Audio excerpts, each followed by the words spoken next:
now left the field. And the law of averages isn't going to work for you anymore till you get back to the field. This is so important to know. What to spend your time on and what not to waste your time on. There's two ways to have the tallest building in town. One is tear all the other buildings down.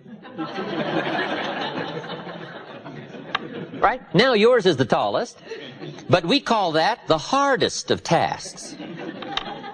Right? You might get the first one down, right? The guy's gone. You got his building down. The next one, right? Maybe not be that difficult. But about the third building you start for, a guy's standing out in front. And he says, I've heard about you. Formidable, right? Now you got some problems because you're not known as a builder. You're known as a wrecker, a destroyer. You put everything down to try to make you look good. We call that massive errors in judgment. The best thing to do is to spend your energy and time on the things that count and understand the law of averages. Okay? And not chase the birds, but to stay in the field. Here's what it said the wise man did. He ignored the birds, and he kept on sowing. Why? He was so bright, he understood the law of averages. Now, here was some more of his experiences. Now he keeps on sowing the seed. Now the seed falls on rocky ground, and the soil was shallow. We call this inevitable. I don't know how to miss this. This is called the stuff of life. It's so important to understand the seasons and the stuff of life and the ratios and the inevitables. This is so important, especially as a leader, so that you can help people through understanding how it is. This is called one of those things. And it said this time the seed takes root and the little plant starts to grow, but the soil is so shallow that the first hot day, the little plants wither and die. You say, wow, what a disappointment. Well, sure, you're going to be disappointed. Some people are going to try so little, even if you've got a good idea. 30 days later, you say, we had this meeting, John wasn't here. So where is John? I said, I don't know. You say, well, I thought sure John would last 30 days. But he didn't. Why? It's called inevitable. Right? And who knows the reason why? John isn't here anymore. Somebody said, boo. And he quit. He quit. First hot day. Now you're going to be disappointed, especially if it's somebody you like, somebody you know. But here's what you must learn to do as a leader. Discipline your disappointment. This is part of the challenge of life, disciplining the disappointment. Understanding the law of averages. Now here's what it said the wise man did. He kept on sowing. How brilliant. He was so well schooled in the law of averages. Now he keeps on sowing, and this time the seed falls on thorny ground. You say, well, how much of this ground can you get? Well, just hang on. It's not the end of the story. Now this time he sows the seed, it falls on thorny ground, and the little plant starts to grow, but the thorns choke it to death, and it dies. Wow, what's this called? The inevitable.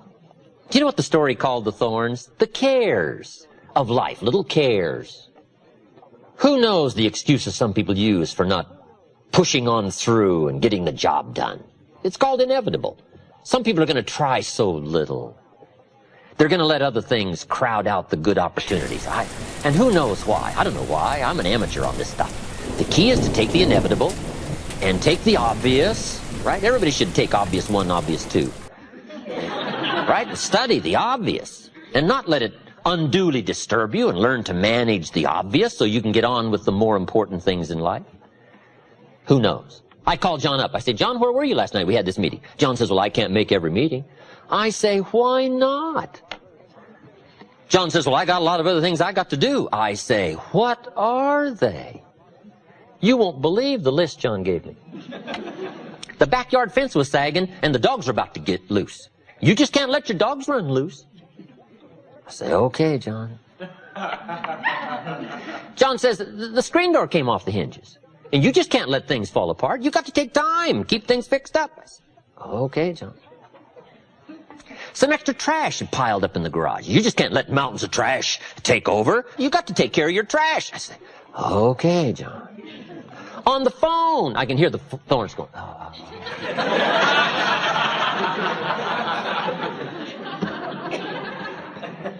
Some people have the incredible ability to major in minor things. I don't know why. We call this inevitable. We call it a mystery. It's part of the scenario of life. I'm driving through the little community. John's out there mowing his lawn. He's cussing the weeds, and he's red in the face, and he's about to explode. I said, John, what are you doing? He says, what does it look like I'm doing? I'm mowing this lousy lawn. I said, John, there's all kinds of little neighborhood boys around here. Mow your lawn. He says, they want $5. I'll mow it myself. I'll mow it myself. I said, okay, John, okay. Number one, there should be a law against cheating some little neighborhood boy out of $5. Now, why the scenario? The scenario of the story of the sower is to prepare us for the inevitable called the law of averages. Now, here's what it says. The sower kept on sowing. He was so bright, evidently he'd been schooled in these numbers of about how many are going to let the birds, and about how many the hot weather's going to take, and about how many are going to let little things cheat him out of big chances. Right? He must have gone through the school because he understood. He kept on sowing. Now here's what it says. The seed falls on good ground. Let me give you a promise as a leader. It always will. Key phrase. If you share a good idea often enough, it'll fall on good people. Why? The law of averages. Now, even the good ground had a variety of productivity. It said part of the good ground produced 30%. Wow. And it said part of the good ground produced 60%. Terrific. And it said part of the good ground produced 100%. What's that called? The law of averages. That's the way it is. It's called one of those things. Now, can you find some 100%ers? The answer is yes, but you got to go through the birds and the hot weather and the thorns and cares. And you've got to find some way to use the 30%ers and the 60%ers. And if you become entrusted as a skillful leader and learn the law of averages and learn how to deal with all this, you'll have some 100%ers to deal with, to work with. The law of averages.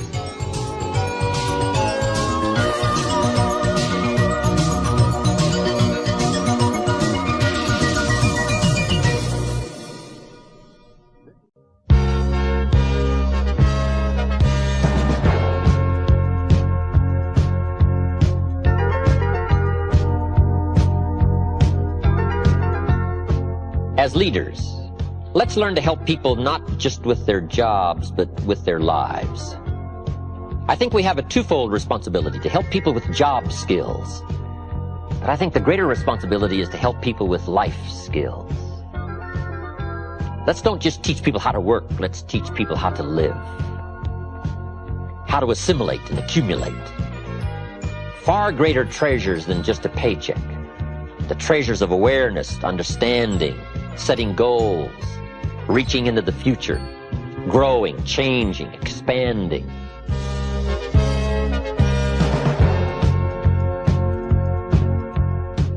Let's talk about team building.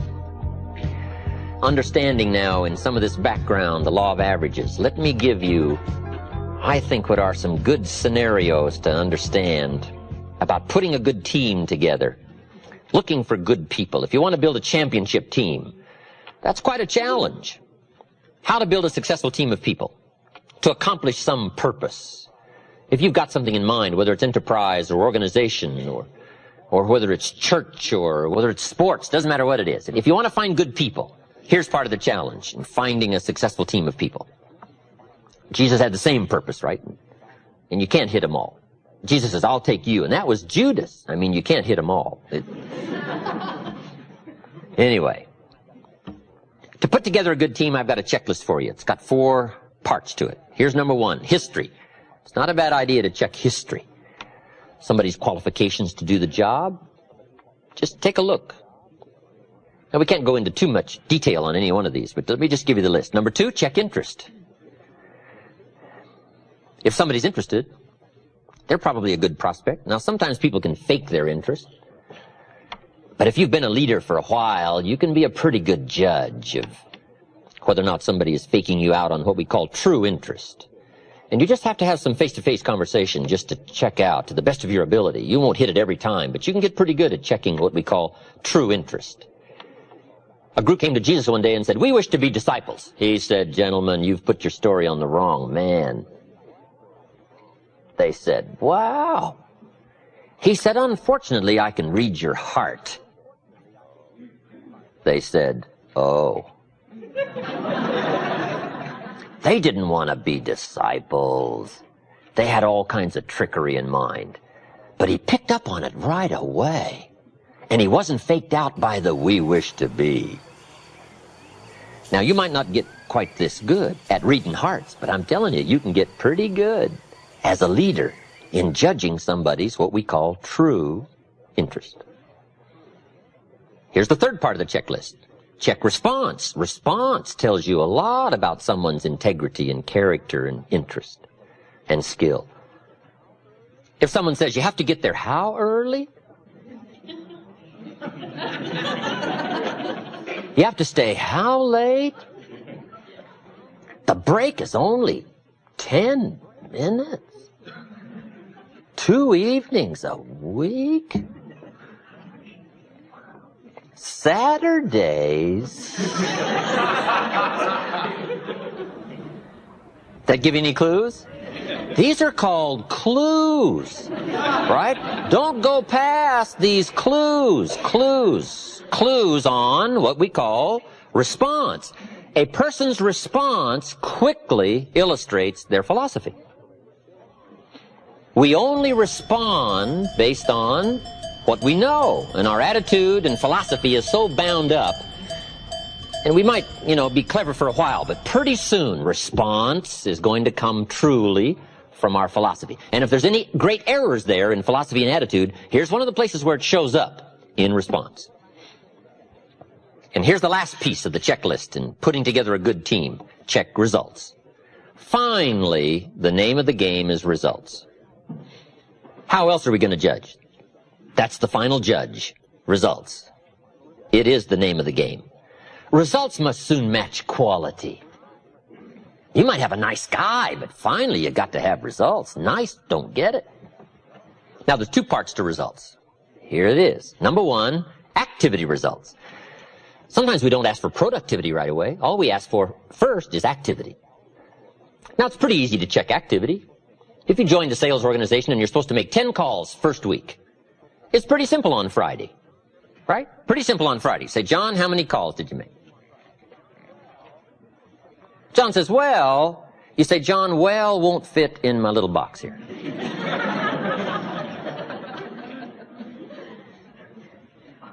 And John starts on a story. And you say, "John, the reason I made this box so small is so a story won't fit. I just need an activity number from 1 to 10. Now, if the results on activity first week are not good, those have got to be signals, clues. Now, you might try another week, but you got to be the judge, right? How far you go in putting a team together with somebody's lack of precise activity. Now, finally, here's the last part, productivity. Finally, the tree must have figs. Finally. The ultimate test of a quality team is productivity. Fruit, evidence, measurable progress in reasonable time. Now, as a leader, you've got to learn to measure results and productivity and activity. And here's part of the skill of leadership. Be upfront in team building with what you expect. Don't let the surprises come later. Put it up front. God was very upfront. Old Testament. God says, "If you move toward me, I move towards you." See, that's very upfront. That's called making it fairly clear. You take a step, I step. Now, I only ask you to take human steps. I take God steps. You take human steps. But you got to take a step. Because here's how else it reads. You don't move, I don't move. You say, "Well, that's arbitrary." Well, when you're God, you can set it up that way. When you get your planet, you can set it up however you want to. This one is set up. I got a good philosophical statement for you. Life was designed to respond, to deserve, not to need. On this planet, it doesn't read, if you need, you will reap. No, it reads, if you plant, you will reap. You say, well, I really need to reap. Then you really need to plant. Life wasn't designed for the needers. Life was designed for the planters. Life doesn't respond to what we need. Life responds to what we deserve by activity, belief, faith, action, movement. You gotta take a step. So one of the things to make clear when you're bringing somebody on board is say, Mary, if you step, we do these things. If you take 3 steps, we go this, this, and this, and this. And if you do this, we do all of this. But if you don't move, we don't move. It's very important to make it clear. Why? Because everybody needs to pay. Everybody needs to pay. Even if the payment is only token, it has to be paid. Because life responds to deserve, not need. Fascinating study. Here's one of the clues to leadership. Learn to work with the people who deserve it, not the people who need it. Now, we're talking team building now. We're talking winning a championship. We're talking putting together an enterprise. And the key to leadership is teach people how to deserve it. Teach them how to take the steps. Teach them how to make the moves. And we only ask for token moves. We only ask for limited activity. We only ask for steps in the right direction. But without the steps, we have no promise. So this is one of the most important things you can do for children, is to teach them how to deserve good things, how to deserve the favors, right? You got to pay the price. Price is how you deserve it. Here's the next key. In building a successful team, you must learn when you've got too many. It's a simple story. It comes from the Bible. Now, being an amateur, you sort of have to take my way of putting it. But good Lord said, just take my word for it. You got too many. And Gideon said, well, what should I do? And the good Lord said, try this. Get the 32,000 troops together and give them your last final ringing speech. We're off to fight the Midianite. Something like that.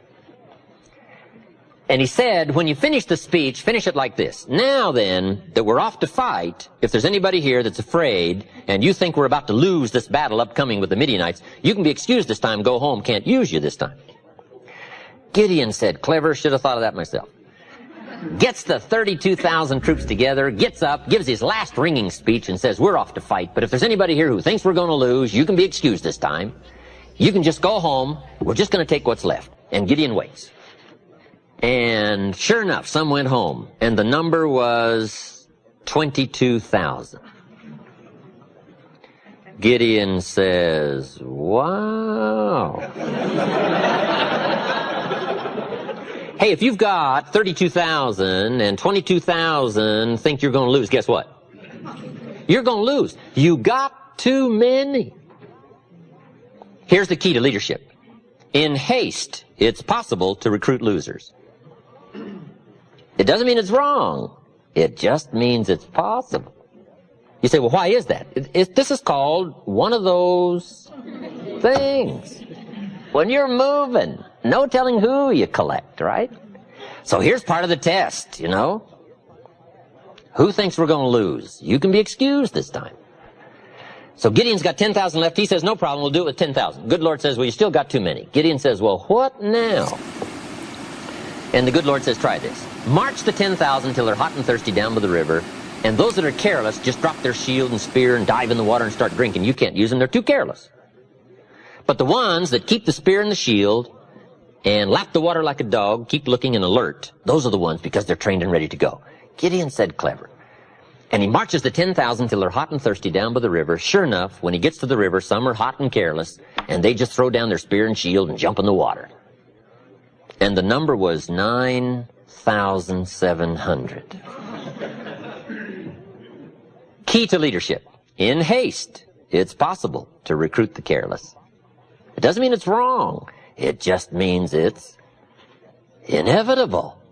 This is called one of those things.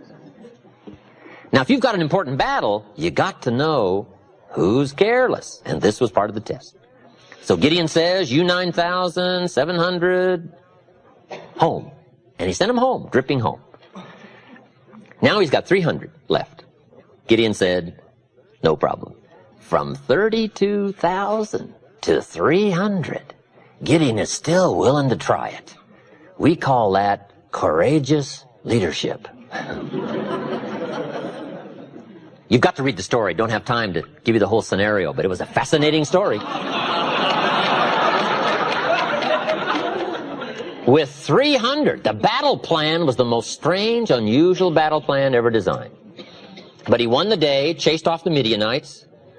Gideon becomes the military Jewish hero of the day. His story provided for us to read one more time, which says, as a leader, remember, there are times when you may have too many. This is called inevitable. Next, don't linger too long. If you've got a job to do, sometimes you have to be fairly swift in your analysis of who will and who won't and who can and who can't. Jesus said, in putting the Christian philosophy to work, two of you take a city, and you two take a city, and you two take a city, and walk into the city and tell the story. And if they respond fairly soon, stay, and if they don't respond fairly soon, don't stay. He advised them to leave the city that didn't respond fairly soon. So you got to put some time. Now, you got to be a judge of how much time you give someone to respond or something to respond. This is part of the unusual skill of leadership, learning time dimensions, how much time to give. But Jesus was fairly clear, said, don't stay too long. If the city doesn't buy the story, he said, leave. And I think the reason was fairly clear. There are too many cities that will to linger with those who won't. It's called the law of averages. Play the law of averages. Don't stay too long. Now, he gave them some other fascinating instructions that who knows what it all meant. He said, when you walk out of one of these cities that doesn't buy the story, wipe off your shoes. Whatever that meant in those days, no telling what that meant. If you walked out of somebody's house and wiped off your shoes, I mean, no telling what that meant. There's probably some modern gestures that are just as good, but, you know, who knows? I don't know. I'm an amateur on this stuff. So. But what it does mean, leaders must have a sense of timing. We call it measurable progress. You've got to be smart enough to measure progress, and you've got to also be smart enough to understand reasonable time. We can't be unreasonable with time. The enterprise may be lost for lingering too long and not understanding the law of averages.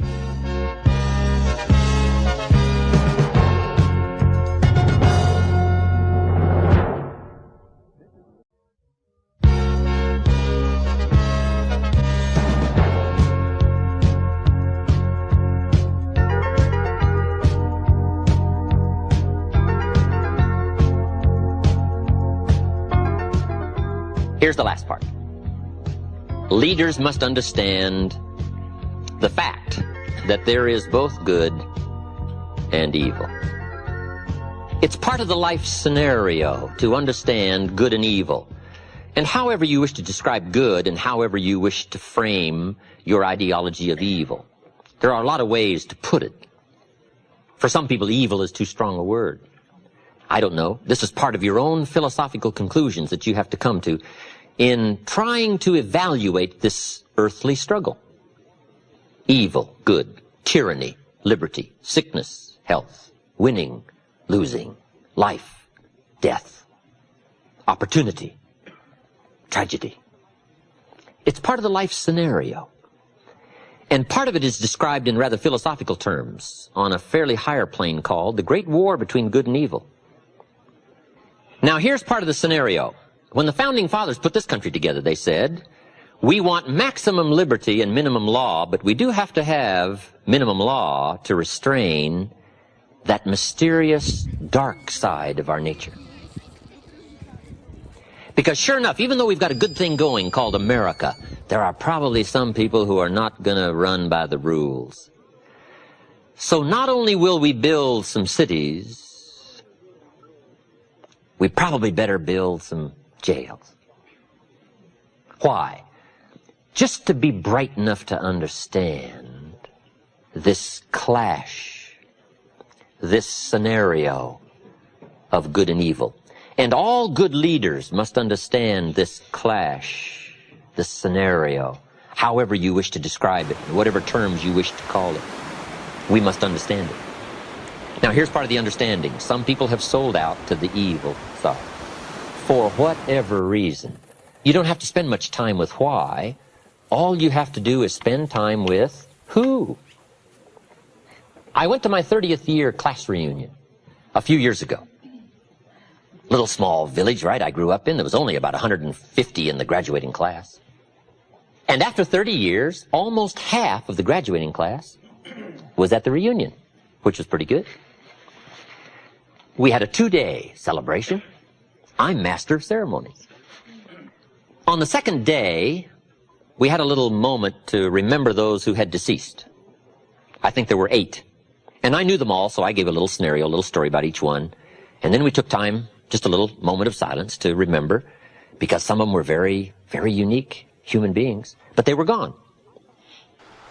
I thought later, 8 out of 150 after 30 years. Is that about average? Guess what I discovered? It's about average. So after 30 years out of 150, it's not will 8 be missing, it is only who will be missing. So in part of the scenario of understanding leadership, the key is to not be surprised when the inevitable occurs. Because if you become too surprised, we will call you naive. If the sun goes down, the guy says, "What's happened? What's happened?" It means he hasn't been here long, I guess, right? Or the guy is naive. Come on, come on. There are some things you don't want to look surprised, especially in public. If you say, "Why did John do that?" You say, "Come on, come on." About so many, after so much time, are going to. And it's very sobering as to why some have chosen to give themselves over to evil, and we call it simply one of those things. But the key to leadership is to understand, and the key to leadership is to also be alert and be bright enough to spot it and to see it. All good leaders must understand the story of the frog and the scorpion. It's one of the most important stories for a leader to understand. According to the story of the frog and the scorpion, the story scenario says, the frog and the scorpion appeared on the bank of a river about the same time, and the frog was about to jump in the river and swim to the other side. And along comes the scorpion, and he sees what's about to happen, and he engages the frog in conversation, and the scorpion says to the frog, "Mr. Frog, I see that you're about to jump in the river and swim to the other side." And the frog said to the scorpion, "That is correct." And the scorpion said, "Hey, hold it. I would like to get to the other side, but unfortunately I'm a scorpion and I can't swim. Would you be so kind as to let me hop on your back and you swim across the river and deposit me on the other side? I would be grateful." And the frog looked at the scorpion and said, "No way." The frog said, "You're a scorpion, and scorpions sting frogs and kill them." He said, "I'd get out there halfway with you on my back and you'd sting me, and I'd die. You think I'm crazy? No way." The scorpion said, Hey, hold it. With your frog brain, you're not thinking. If I was to sting you out there halfway, sure, you'd die and drown, but so would I, since I'm a scorpion and I can't swim. That'd be kind of foolish. So I'm not about to do that. I just want to get to the other side." The frog thought over that reasoning and said, "That makes sense, hop on." And according to the story, the scorpion hops on the frog's back, they start across the river, and sure enough, halfway across the river, the scorpion stings the frog. They are now both about to go down for the 3rd time. The frog cannot believe what happened. And he said to the scorpion, "Why did you do that? I'm about to die and drown, but so are you. Why would you do that?" And the scorpion said, "Because I am a scorpion." So all leaders must understand the story of the frog and the scorpion. There are shepherds, and there are sheep, and there are wolves. And wise leaders must understand some wolves are so clever, they've learned to dress up like sheep. But do not miss the story of the full drama of life called good and evil. It's part of the test of leadership skill.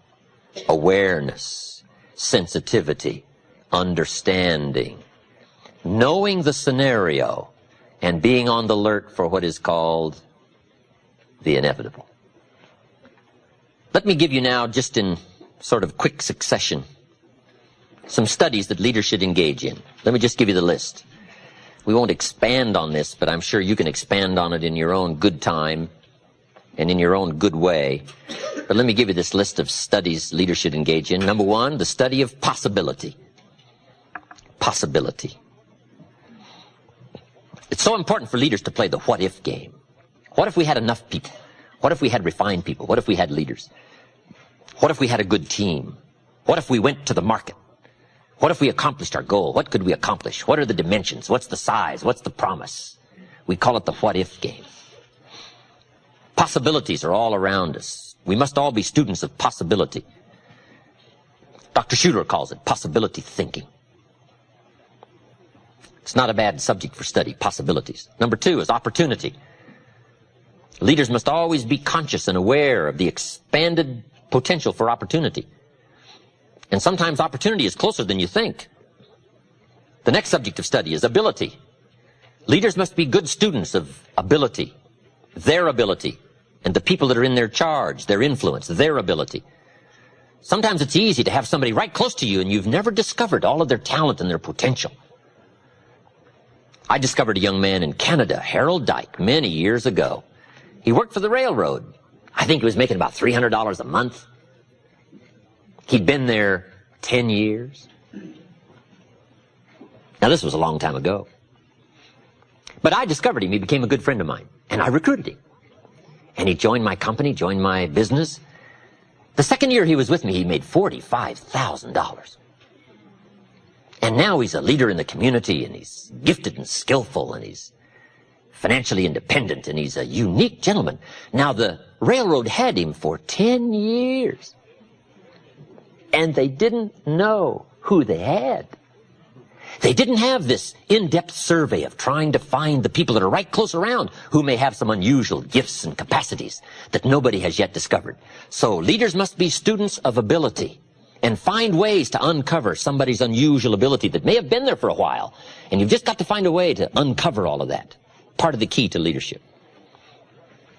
Subject number 4, inevitability. All of us should be students of inevitability. Without kidding myself, if I keep up my current daily practices, where will it take me in 10 years without being disillusioned? I don't want to just cross my fingers and walk the wrong road. I got to learn to look into the future called inevitable.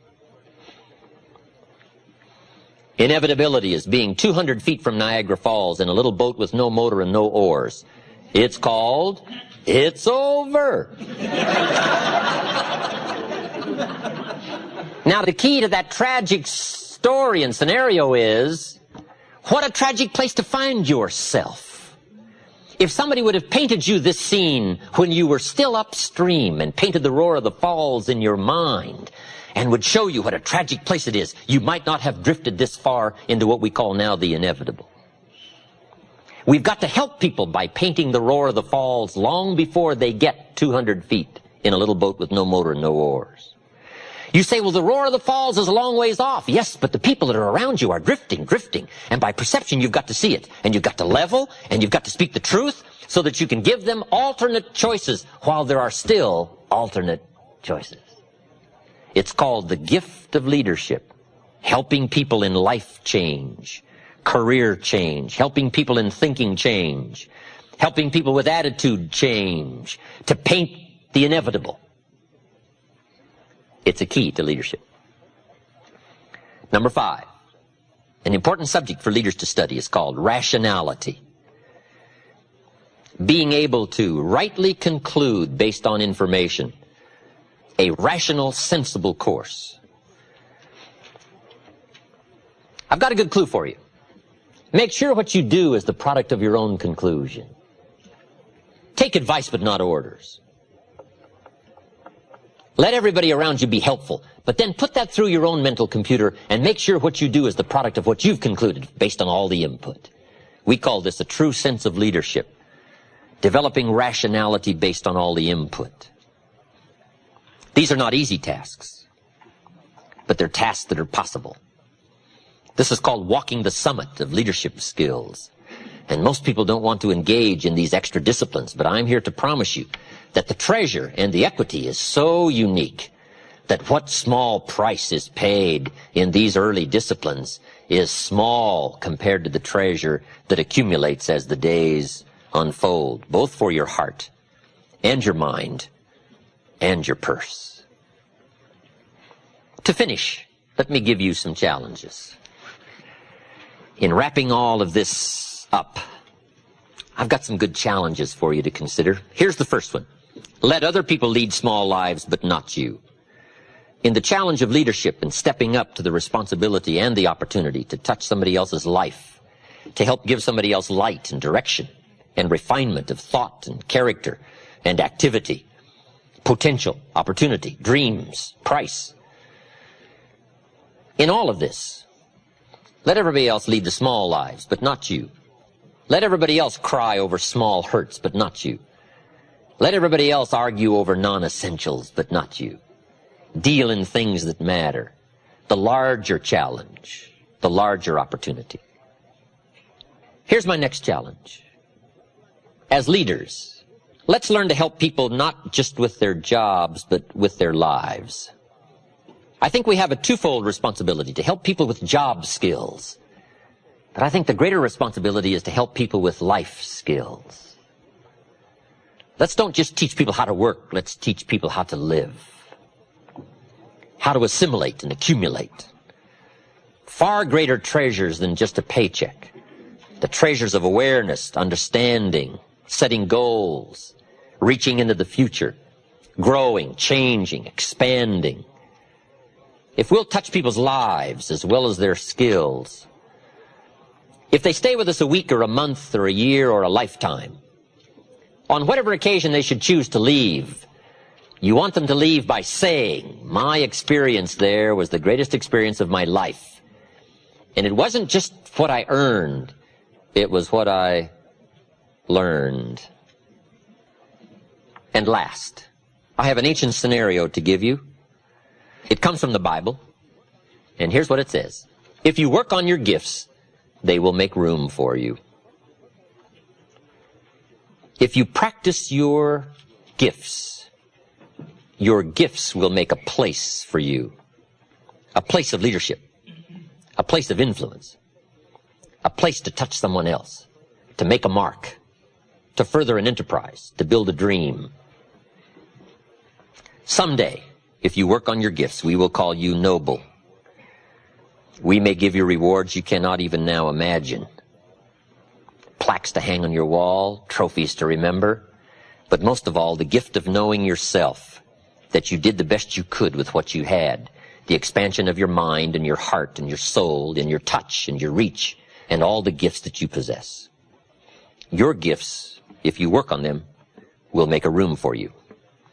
And I've got to be one of the better examples of that. Look where my gifts have brought me. I was raised in obscurity. A little small village in Idaho. I now get to travel around the world. My gifts have brought me to this room. And what an experience it is for me to have a chance to touch you. One of the most challenging experiences in life is seeing what you can do to help someone else. And one of the greatest thrills in life is to be able to invest life into life. And you've given me that opportunity tonight, and I want to thank you for that. I've invested a bit of my life into your life, and I've considered it worth it. I want to thank you for giving me this chance and this opportunity. I wish you leadership. I wish you influence. I wish you treasures of the soul and the spirit and the mind and the purse.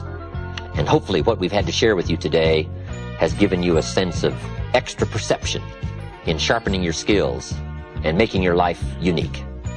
Let's go touch somebody else. Thank you.